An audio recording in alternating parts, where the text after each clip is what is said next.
Hello students, welcome to class 10th। और आज हम जो है अपना चैप्टर जो हम कर रहे थे सेकंड चैप्टर, जिसका नाम है संघवाद। ये सिविक्स का हमारा सेकंड चैप्टर है, इसको हम कंटिन्यू करते हैं बच्चों। तो देखिए बच्चों, जो आज हमारा जो टॉपिक होगा ये है सत्ता का संतुलन। तो देखिए बच्चों, सत्ता में संतुलन बनाए रखने के लिए हमें क्या क्या करना पड़ता है, किन किन बातों का ध्यान देना पड़ता है, इस विषय पर आज हम डिस्कस करेंगे। तो देखिए, अलग अलग संघीय ढांचों में केंद्र और राज्य सरकारों के बीच में सत्ता के संतुलन अलग अलग प्रकार के होते हैं। देखिए, आपको पता है हमारी जो शासन व्यवस्था है ये एक संघीय शासन व्यवस्था है, और जो शासन है यहाँ पर दो स्तरों पर, दो और दो से अधिक स्तरों पर बांटा गया है, केंद्रीय स्तर पर, राज्य स्तर पर और जो है स्थानीय स्तर पर।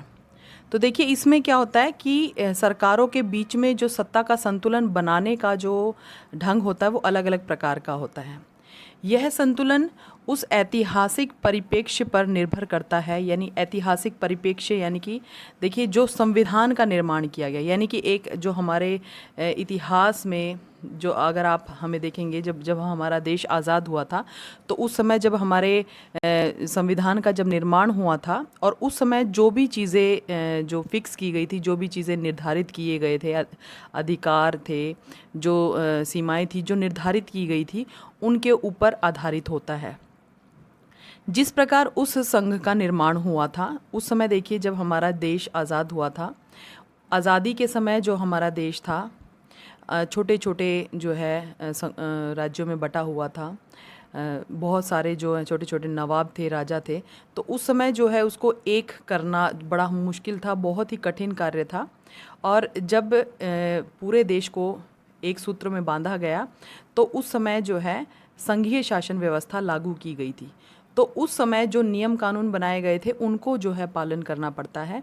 तो इस वजह से जो है इसका संतुलन बनाए रखना बहुत ही चुनौतीपूर्ण कार्य है, और उनको पूरा करने के लिए बहुत सारे नियम कानूनों का पालन करना पड़ता है। तो देखिए, इसके बाद हमारा जो नेक्स्ट टॉपिक है वो है संघों के निर्माण के दो तरीके हैं जो निम्नलिखित हैं। देखिए, संघ निर्माण, जो संघीय व्यवस्था हम चर्चा कर रहे थे, तो उसके निर्माण के दो तरीके हैं। सबसे पहला तरीका क्या है कि सबको साथ लाकर संघ बनाना, यानी कि देखिए इस प्रकार की व्यवस्था में जो स्वतंत्र राज्य हैं वो स्वतः एक दूसरे से मिलकर के एक संघ का निर्माण करे, यानी एक समूह का निर्माण करे अपने आप ही, अपनी मर्जी से।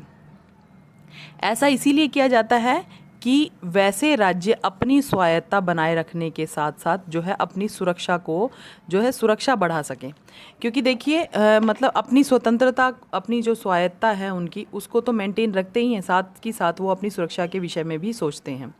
तो वो क्या करते हैं, आपस में एक जो स्वतंत्र राज्य होते हैं वो सभी मिलकर के एक संघ बना लेते हैं, ताकि उनकी जो सुरक्षा जो है वो भी जो है मजबूत हो सके, सुरक्षा के दृष्टि से वो मतलब उनके राज्य सुरक्षित रह सके। इस प्रकार की व्यवस्था में केंद्र की जो तुलना है, केंद्र की तुलना में राज्यों के पास अधिक शक्ति होती है। क्योंकि देखिए जो संघ बनाए जाते हैं वो स्वतंत्र राज्यों से मिलके बने होते हैं। इस वजह से जो केंद्र के मुकाबले जो राज्य सरकारें हैं वो ज़्यादा अधिक शक्तिशाली होती हैं, उनके पास अधिक अधिकार होते हैं। इस प्रकार की जो संघीय व्यवस्था है, इसके उदाहरण हम संयुक्त राज्य अमेरिका में देख सकते हैं, स्विट्ज़रलैंड देख सकते हैं और ऑस्ट्रेलिया देख सकते हैं। और इनके यहाँ जो है संघीय व्यवस्था है। इसके बाद जो दूसरा तरीका है वो ये है कि सबको जोड़ करके संघ बनाना। यहाँ देखिए, यहाँ इस प्रकार की संघीय व्यवस्था में क्या होता है कि एक बहुत बड़ी विविधता वाले क्षेत्र को हम एक साथ रखने के लिए सत्ता की साझेदारी जो है होती है। जैसे उदाहरण के लिए आप देखिए, आपका जो भारतवर्ष है ये क्या है, विविधताओं से परिपूर्ण है। यहाँ पर बहुत सारे जो छोटे छोटे राज्य हैं, केंद्र शासित प्रदेशों में जो है हमारा देश जो है विभाजित हुआ है। तो इन जो है छोटे छोटे राज्यों को इकट्ठा करके एक जो है बड़ा संघ बनाया गया है, एक संघीय व्यवस्था लागू की गई है। और ये संघीय व्यवस्था किस वजह से लागू है, क्योंकि इसमें जो है सत्ता की साझेदारी यानी कि पावर शेयरिंग का जो हमने जो पावर शेयरिंग है वो अपना रखी है, ये नीति अपना रखी है। इस प्रकार की व्यवस्था में राज्यों की तुलना में केंद्र अधिक शक्तिशाली होता है। क्योंकि देखिए इन सभी राज्यों को मिला करके एक मजबूत संघ यानी एक इकाई में जो है इसको पिरोया जाता है। इस वजह से सारी जो अधिकतर जो शक्ति होती है वो केंद्र सरकार के पास होती है। केंद्र मतलब अधिक शक्तिशाली होता है। इसमें हो सकता है कि कुछ इकाइयों को अन्यों के मुकाबले अधिक शक्ति मिल जाती है। उदाहरण के लिए जैसे भारत में जम्मू कश्मीर है। जम्मू कश्मीर में क्या है कि उस राज्य को जो है कुछ अलग से स्पेशल जो है खास जो अधिकार दिए जाते हैं वो किसी कारणवश होते हैं। इस प्रकार की जो संघीय व्यवस्था के उदाहरण आप भारत में, स्पेन में, बेल्जियम में इनमें देख सकते हैं। ठीक है, तो भारत क्या है, एक संघीय व्यवस्था वाला देश है। तो भारत में इस प्रकार की जो व्यवस्था है संघीय व्यवस्था है। लेकिन देखिए अब जो है न्यू नॉर्म्स के अनुसार, नए कानूनों के अनुसार जो जम्मू कश्मीर है उनके जो विशेष अधिकार हैं वो अब समाप्त कर दिए गए हैं और उनको जो है एक राज्य की उपाधि ना दे करके उसे केंद्र शासित प्रदेश जो है घोषित कर दिया गया है। ये आपको स्पेशल जो है याद रखने वाली बात है। इसके बाद बच्चों हमारा नेक्स्ट टॉपिक है भारत में संघीय व्यवस्था। देखिए आपको पता है कि भारत में संघीय व्यवस्था है। भारतीय संविधान ने यहाँ की सरकार को एक संघात्मक रूप प्रदान किया। एक संघात्मक यानी कि देखिए छोटे छोटे राज्यों को, जो कभी जो है आज़ाद जो सत्ताएं होती थी, छोटे छोटे राजा होते थे, रियासतें होती थी, उन सभी को जो है विकेंद्रीकृत करके एक पूरा राष्ट्र का जो है रूप दिया गया है। इस वजह से यहाँ पर कैसी यानी कि वो जो छोटे छोटे राज्य हैं वो भी जो है अपने आप को ये ना सोचे कि भाई मतलब हमारा कोई अस्तित्व नहीं है। उनके अस्तित्व को बनाए रखने के लिए क्या किया है, यहाँ पर एक संघीय व्यवस्था लागू की गई है। यहाँ विकेंद्रीकरण के लिए अनेक कदम उठाए गए हैं। विकेंद्रीकरण यानी कि देखिए छोटे छोटे राज्यों को एक जो है पूरे एकता के सूत्र में बांध करके एक राष्ट्र का रूप दिया है। तो विकेंद्रीकरण के बहुत सारे कदम उठाए गए हैं। देखिए संविधान ने जो मौलिक रूप से दो स्तरीय शासन व्यवस्था का प्रावधान किया है, इसकी चर्चा हम पहले भी कर चुके हैं कि हमारा जो देश है ये एक जो है विविधताओं वाला देश है। तो यहाँ पर जो है विविधता को बनाए रखने के लिए यानी कि किसी भी धर्म, किसी भी जाति को किसी भी प्रकार की जो है उसके अधिकारों का हनन ना हो, इसलिए किसी भी जो है राज्य को ऐसा ना महसूस हो कि जो है उसका महत्व कम है। इस वजह से जो हमारे संविधान ने मौलिक रूप से जो है सत्ता को जो शासन को जो है उसको दो स्तरीय शासन में जो है डिवाइड किया है। संघीय, ये देखिए संघ सरकार और राज्य सरकारें, मैंने आपको बताया था एक तो जो है केंद्रीय सरकार और एक होता है राज्य सरकार। केंद्रीय सरकार जो होती है वो पूरे राष्ट्र यानी पूरे भारत संघ का प्रतिनिधित्व करती है, यानी कि उसके ऊपर जो है पूरे भारतवर्ष का जिम्मा होता है।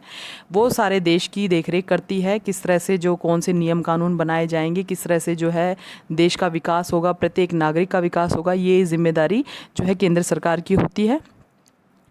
बाद में जो है इसके बाद एक जो पॉइंट है इसमें मिस हो गया है वो ये है कि राज्य सरकार के ऊपर जो है वो राज्य का प्रतिनिधित्व करती है और उसके ऊपर राज्य का जिम्मा होता है। राज्य के सभी नागरिकों का जिम्मा उसी के ऊपर होता है। बाद में इसके बाद जो है पंचायत और नगर पालिका के रूप में जो है संघीय शासन, ये तीसरे स्तर का होता है हमारे जो शासन व्यवस्था के अंदर।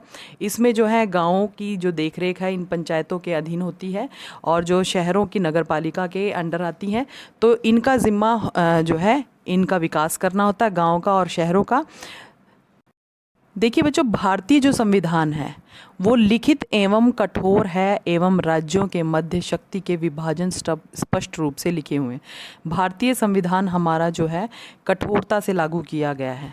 जो ये एक लिखित रूप में विद्यमान है, कोई भी मतलब इसको मानने से मना नहीं कर सकता क्योंकि हमारे पास जो है ये संविधान लिखित रूप में विद्यमान है। और ये सभी राज्यों के मध्य जो भी शक्ति का बंटवारा हुआ है और जो भी जो नियम कानून बनाए गए हैं ये इन्हें जो है बिल्कुल मानने पड़ेंगे क्योंकि ये कठोरता से लागू हुआ है। इसके बाद देखिए भारत में एक स्वतंत्र न्यायपालिका है अथवा सर्वोच्च न्यायपालिका की स्थापना की गई है ताकि केंद्र एवं राज्यों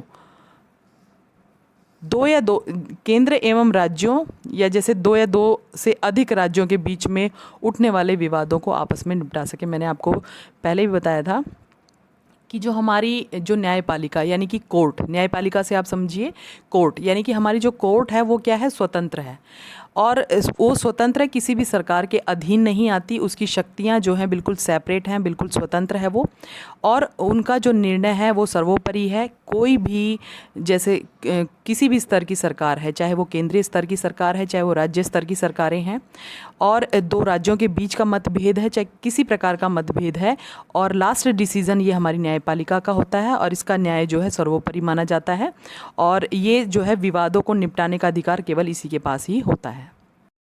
और देखिए, भारतीय जो संघीय शासन व्यवस्था है, इसमें जो है अपने अलग अलग अधिकार क्षेत्र हैं। जो सभी स्तर की जो सरकारें हैं, सभी के जो अधिकार हैं वो सीमित हैं। कोई भी जो सरकार है, किसी भी स्तर की जो सरकार है, किसी दूसरे स्तर की सरकार के मध्य जो है किसी भी प्रकार का हस्तक्षेप नहीं करेगी, यानी कि किसी दूसरे के काम में टांग नहीं अड़ाएगी। तो बच्चों, आप समझ गए होंगे कि भारत में किस तरह से जो संघीय व्यवस्था जो है किस प्रकार की उसके अंदर विशेषताएं हैं, और किस प्रकार के जो हैं वो मतलब अधिकारों को दिया गया है सरकार, जो हमारे सर्वोच्च न्यायालय हैं, जो हमारी कोर्ट है, किस तरह से जो है उन पर कंट्रोल करती हैं। सभी स्तरीय जो सरकारें हैं उन सभी के अधिकार क्षेत्र सीमित हैं, सभी अपने काम से जो है मतलब रखती हैं, दूसरे के काम में कोई भी किसी भी स्तर की जो सरकार है किसी भी प्रकार का हस्तक्षेप नहीं कर सकती है। तो ये आपको सभी पॉइंट्स क्लियर हो गए होंगे। थैंक यू बेटा, हैव अ नाइस डे।